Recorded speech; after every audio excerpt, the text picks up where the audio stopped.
And at the back you also had a wing and the side plates. And let's put the driver here.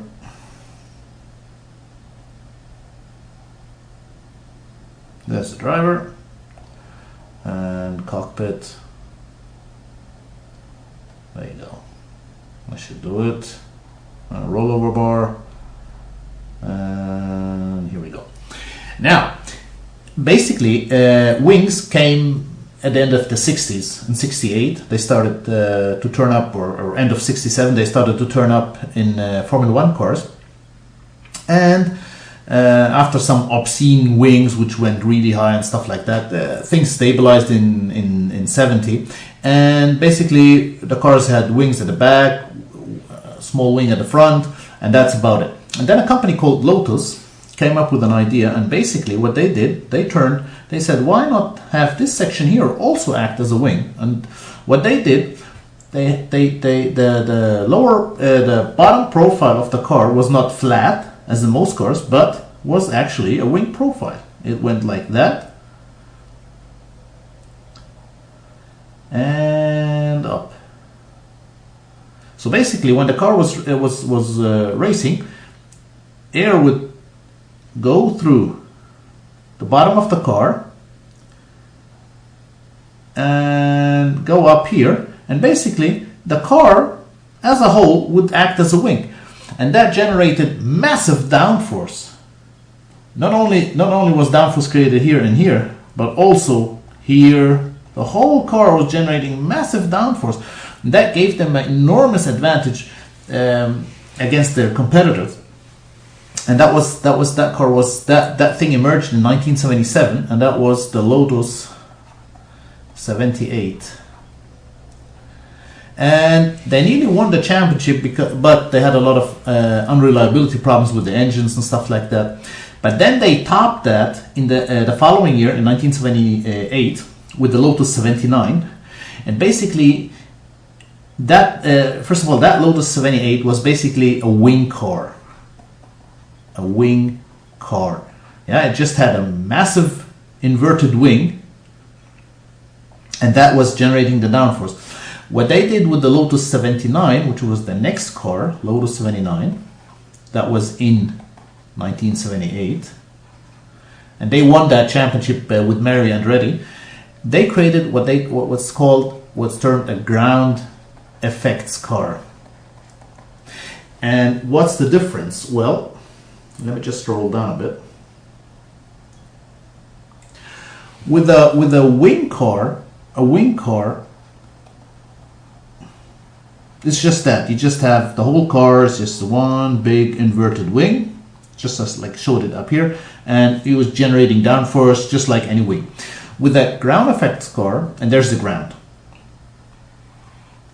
Let me roll down further, so we have some space.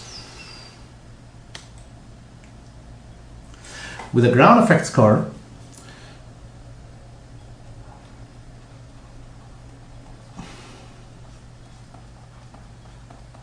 you had the following. You had the wing, and you had the ground. But the wing had to be a certain distance to the ground. That clearance had to be a certain, it had to be certain, to the millimeter, because through that clearance, what happened? Air came here, and then because that clearance was set to a certain distance, air accelerated through that clearance and out of here. So basically, it wasn't just a wing, like in the wing car, but it was also using this proximity to the ground in order to accelerate the air further. So the air was going way faster here than in the older wing car, and that gave the ground effects car a bigger advantage than the normal wing car. A normal wing car, it didn't use that clearance to the ground at all, or maybe to a lesser extent than this one, but this one used the clearance very much so, and this air acceleration through this, what this generated was what was called a VIN Venturi effect. Basically, when air is pretty loose here, but when it's forced into a tight channel, it accelerates, and this acceleration creates more downforce than the normal acceleration you have through that wing profile. And that's why ground effect cars were then all the norm from 1978, when Lotus initiated, till 1982. All Formula One cars used ground effects. They basically used this Venturi effect at the bottom here, accelerating the air, which was pressing the whole car down. And the way these cars looked, I'm just going to try and get it in 3D.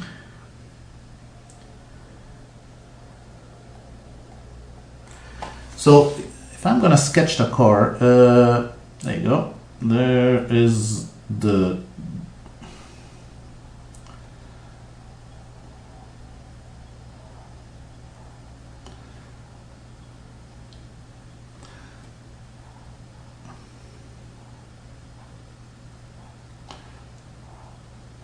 that's where the driver sits. That's a cockpit. I'm just going to draw the driver as well. There you go. And I'm just gonna, and then you've got the engine here. There's the engine. And you've got the tires here. That's the rear tire.